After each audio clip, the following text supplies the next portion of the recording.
Vamos lá, meus irmãos, é a nossa 8ª aula de homilética 1 e 2, é o último bloco, nossas aulas estão sendo gravadas. Então, meus irmãos, como eu mencionava, o Ricardo Gondim, enquanto nós estávamos lá no Congresso Serra Negra, né, foi o 11º Congresso de Ministros Batistas Nacionais em Serra Negra, e ele estava expondo, dia 5 de fevereiro de 98, ele estava expondo Efésios 3:9 ao 13. Então, ele fez menção de um pregador europeu, e eu queria ler aqui com vocês, né? Que ele falava que esse pregador europeu, após pregar de uma forma apaixonada, ele deixou algumas dicas, né? Aos ouvintes, porque perguntaram para ele, né? Como ele preparava os sermões dele. O que ele fazia? Olha que dicas lindas ele deixou. Primeira coisa era que ele sempre fazia a lição de casa e nunca pregava uma mensagem sem ter outra pronta. Ou seja, esse pastor, ele era um pregador tão convicto da sua vocação que ele pregava na sua igreja, mas muitas vezes, mesmo quando ele era convidado a pregar numa outra igreja, e ele de repente poderia até utilizar essa mesma mensagem, o que ele fazia? Mesmo ele sendo um ancião, e ele, né, podendo utilizar essa mesma mensagem na outra igreja, na outra cidade, ele, durante aquela semana, ele escrevia uma outra mensagem. E perguntaram para ele, mas pastor, o senhor não poderia repassar aquela mensagem, dar uma melhorada? E aí ele dizia, eu faço isso porque eu não quero ser um preguiçoso. Não é porque eu tenho algo pronto, e eu vou pregar essa mensagem em outro lugar, que eu não vou estudar um outro assunto e preparar algo para pregar, porque, afinal de contas, eu trabalho para o meu mestre, e ele merece o meu melhor. Ou seja, olha que zelo desse pregador.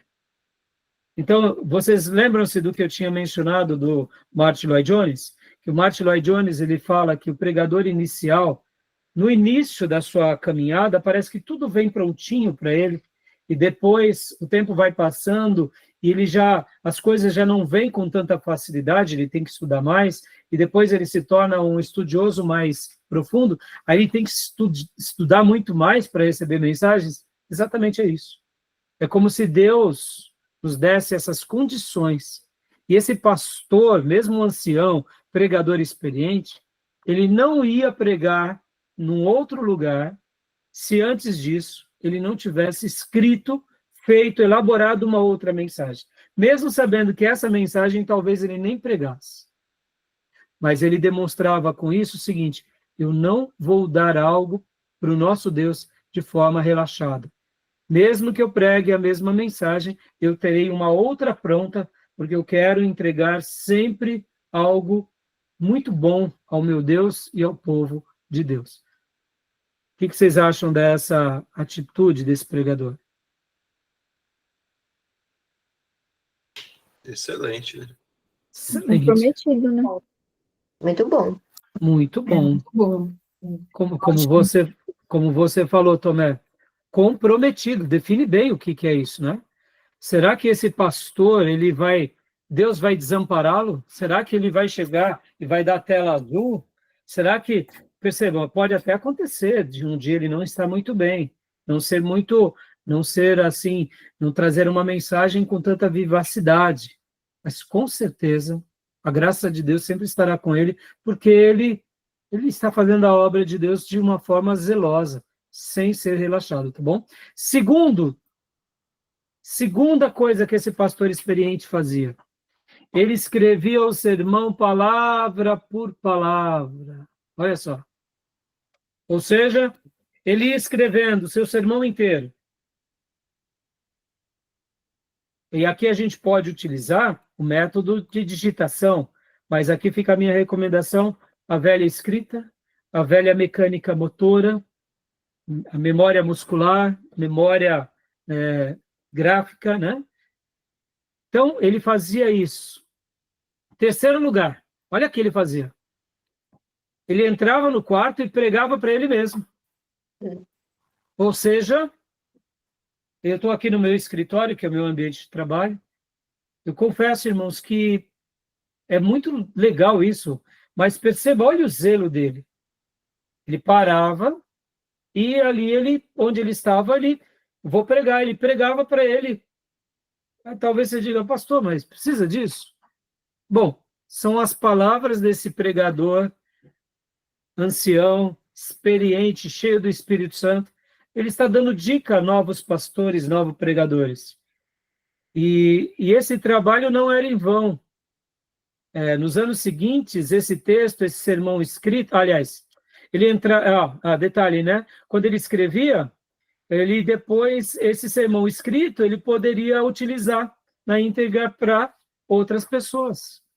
Passava o sermão, quando ele escrevia em segundo lugar. Estava escrito. Por isso que eu acho que o Ricardo Gondim está se referindo de Martin Lloyd Jones, porque, irmãos, muitos livros de Martin Lloyd Jones nascem, inclusive, em cultos de oração. Sabia disso? Muitos dos livros de Martin Lloyd Jones, ele pregava durante a semana na sua igreja. Os comentários bíblicos de Efésios, por exemplo.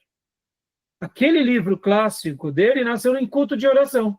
Toda semana ele ia lá e trazia uma abordagem que ele escrevia e viraram essa obra-prima maravilhosa. Coisa linda, não? E aqui, em terceiro lugar, então, ele pregava para ele mesmo. O pastor, após o seu trabalho escrito, seu estudo, ele gastava tempo falando no espelho. Né? Ele gastava tempo lendo. E aqui talvez você pense assim, pastor, mas aqui não é muito humano, muito técnico. Não, irmãos. Não leia dessa forma. Leia pelo zelo. Tem vezes... Então é motivação, porque a pessoa pode fazer isso por vaidade também, por performance. Sim. Pode ser, Júnior. Concordo. Mas, Júnior, vamos dar o direito de dúvida que a gente esteja fazendo literalmente pelo zelo mesmo, se comunicar bem, né? Vamos pensar que ele aqui, como um pastor ancião, valorizado por multidões de outros pastores, ele estava passando a experiência dele, né? E eu particularmente penso, Júlio, que quando a gente realmente tem esse zelo e a gente não permite com que a seta da vaidade, da soberba entre no nosso coração, porque eu posso até ser soberbo sem fazer nada disso, né? Então, assim, discernir o coração de alguém é uma coisa que só Deus fará, né? Mas vamos pensar agora como pessoas que queiram aprimorar o seu dom e a sua comunicação.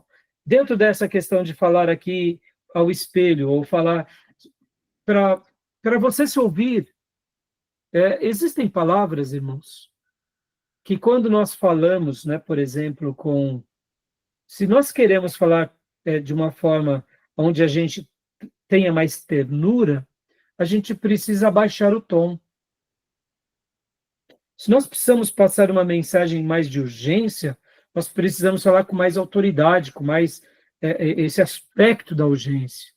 Se nós estamos falando sobre algo mais reflexivo, as pausas, elas precisam ser pausas bem apropriadas. Percebam que parece que não, mas no momento de falar, porque tem pessoas e professores e pregadores que eles têm uma excelente didática, porque eles sabem colocar as palavras adequadamente.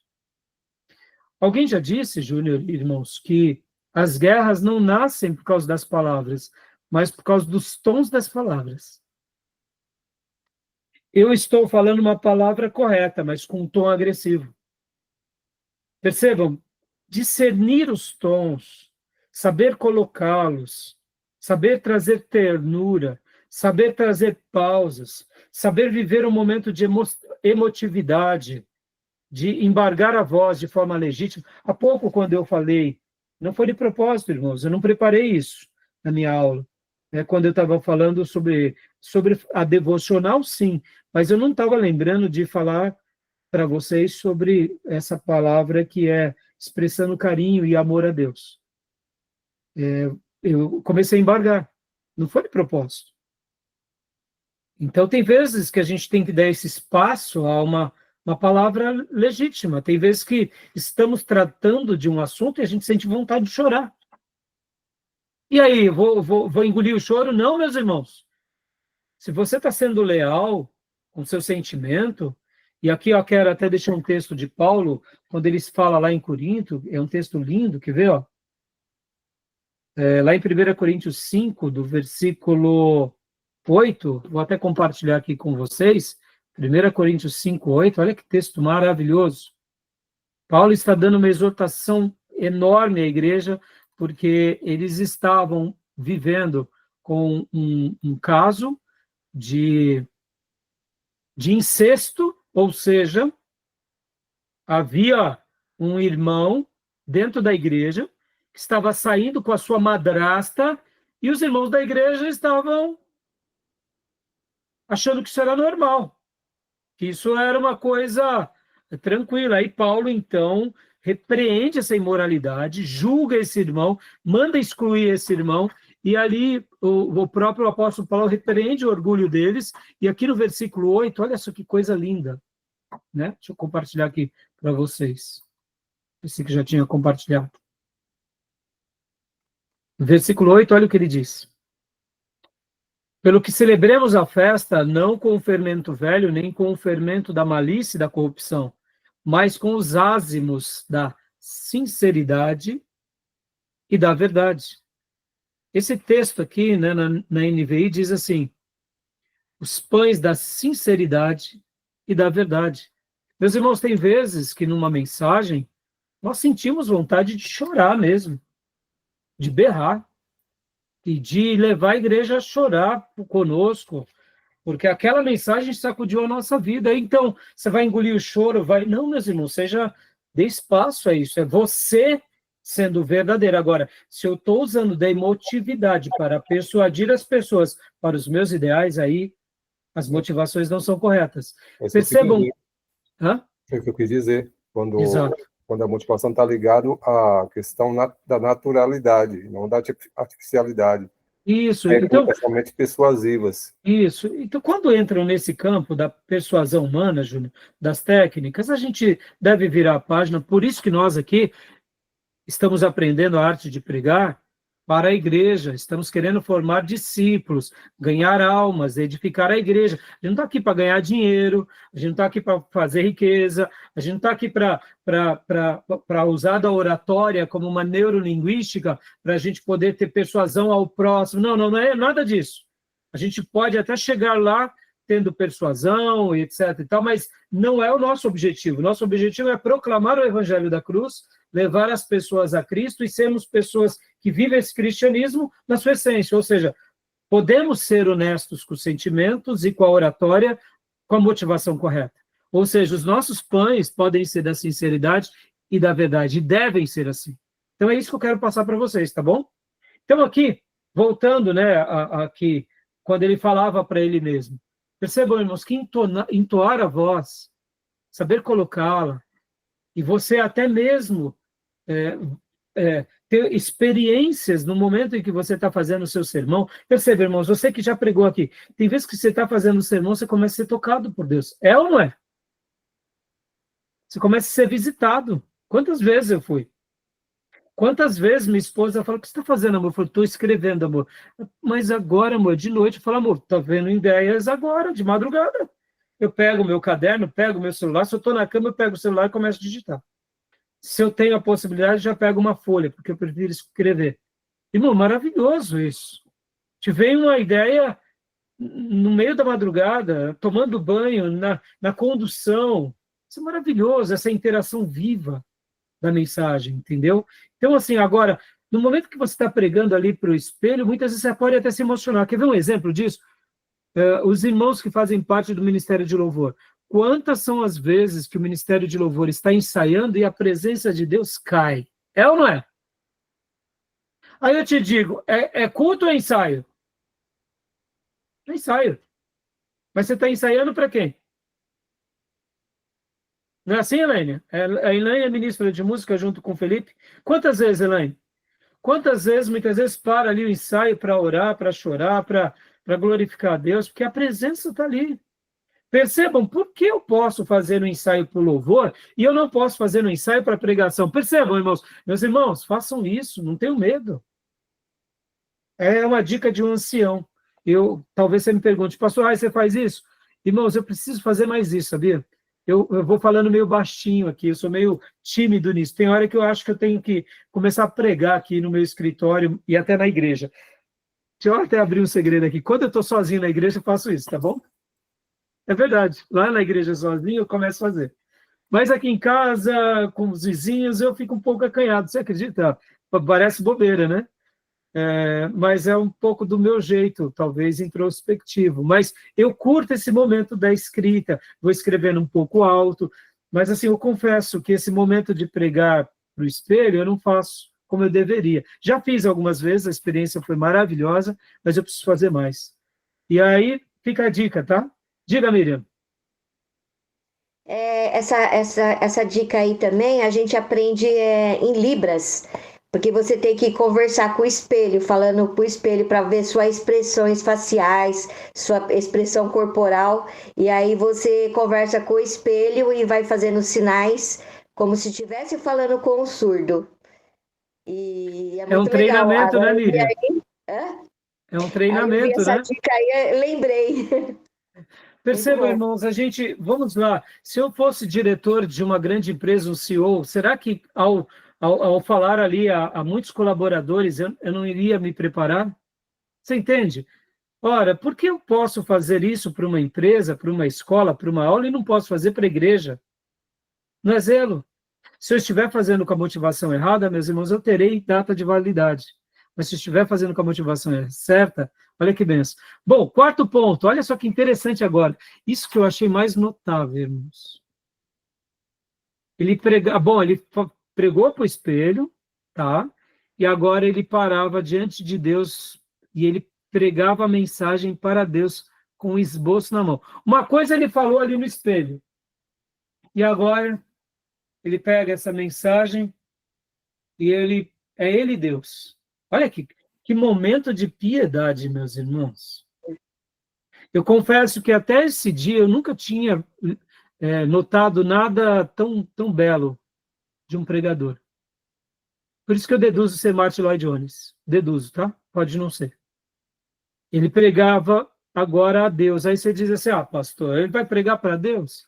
E sabe qual que era a frase que ele dizia? Era o seguinte,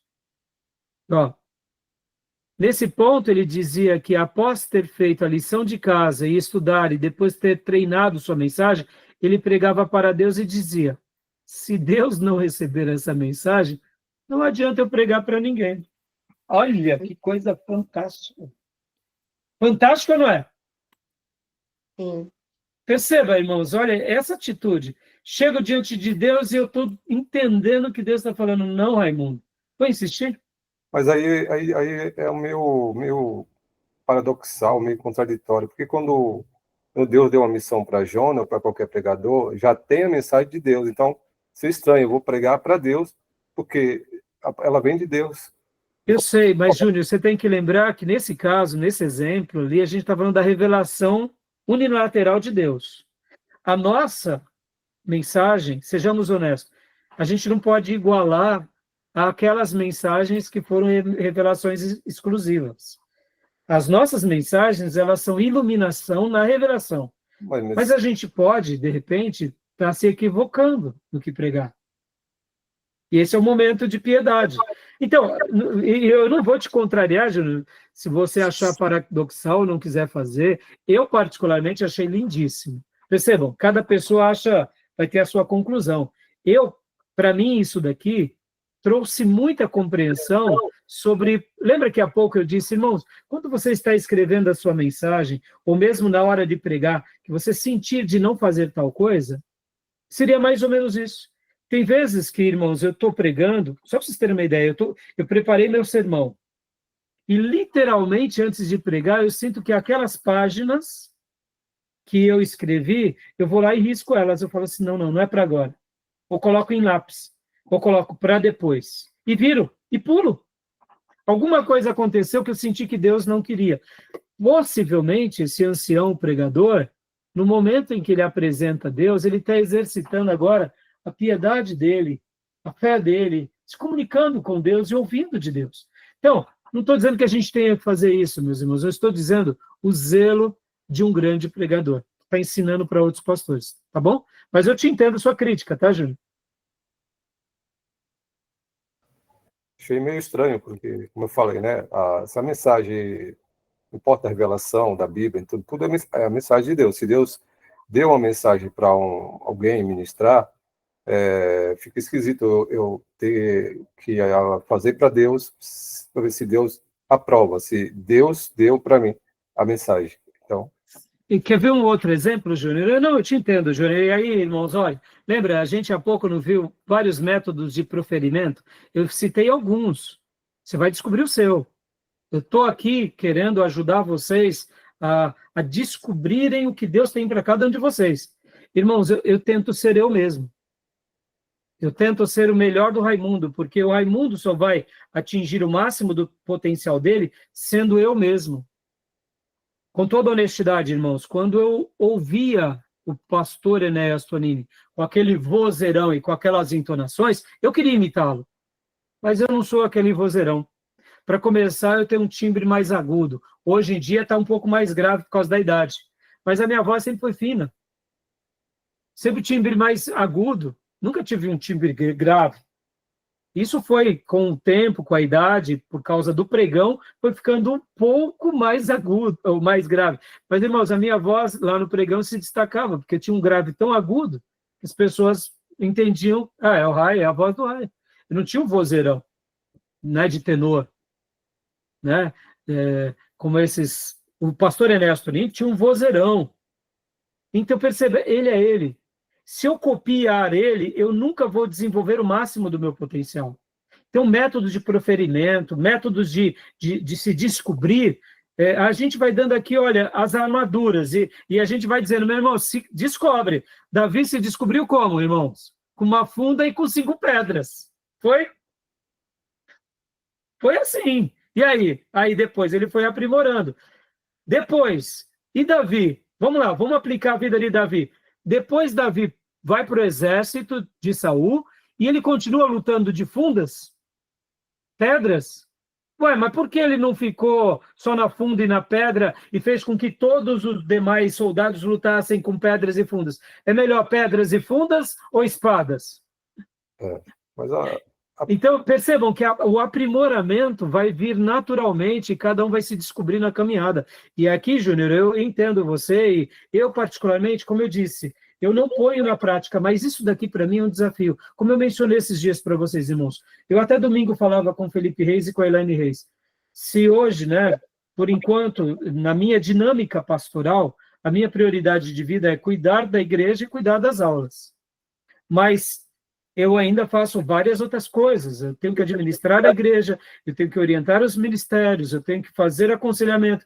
Ou seja, eu vou gerindo o meu tempo e ainda algumas visitas. Faço poucas visitas, porque não me sobra o tempo que eu gostaria, porque eu me concentro na pregação da igreja, no pastorado da igreja e depois no ensino do seminário.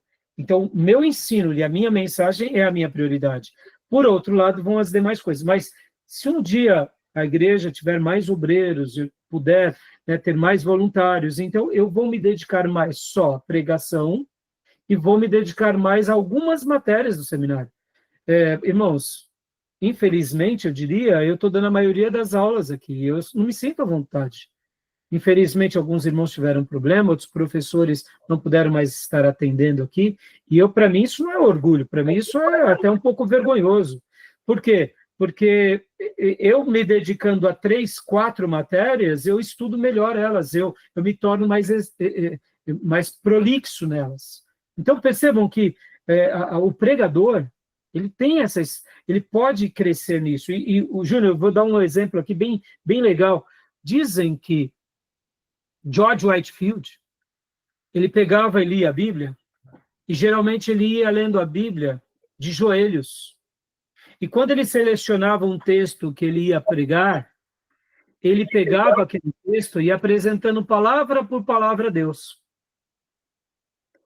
E dizem, e ele próprio relata também alguns materiais dele, que quando ele se colocava agora diante da multidão, ele falava com tanta autoridade, Porque já que ele gastou um tempo muito grande de leitura, de estudo, de devocional, e agora ele lia a Bíblia orando em cima de cada texto, de cada palavra, aquilo tudo agora estava introjetado com tanta unção e graça dentro dele, que quando ele passava aquilo, ele passava com uma graça tão especial, e por isso que a gente, né, tem testemunhos maravilhosos. Só para você ter uma ideia, eu lembro que Spurgeon, certa vez, escrevendo a respeito de Whitefield, disse que, enquanto ele pregava, ou foi Spurgeon ou foi Martin Lloyd Jones, eu não me recordo bem agora, Whitefield pregava para 5.000 pessoas, e todas choravam juntos.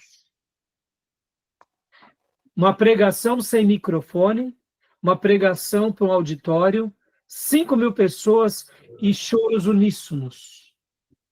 Olha que coisa maravilhosa. Então, o método de George Whitefield é um método regado de piedade.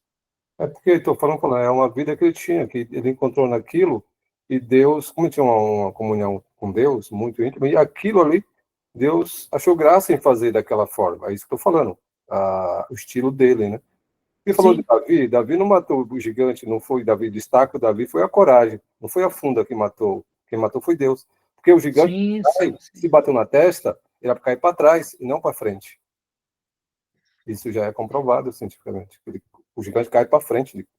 Então foi Deus que fez a obra, não foi Davi. Sim, sim, pode ver que logo ali Davi até executa tudo com a espada do próprio gigante, né? É corajoso, né? Isso, e assim, quando eu fiz menção da funda, Júnior, eu estou dizendo aqui, qual é o método que você vai descobrir? Você, como um advogado, um homem das letras, você gosta do método do improviso extemporâneo. Perceba, você poderia ser muito mais o método, né, manuscrito, catedrático, mas cada um tem um jeito, e está além de mim como professor, e está além de vocês, Deus vai mostrar. E eu estou passando isso daqui, irmãos, porque isso daqui marcou muito a minha vida, sabe?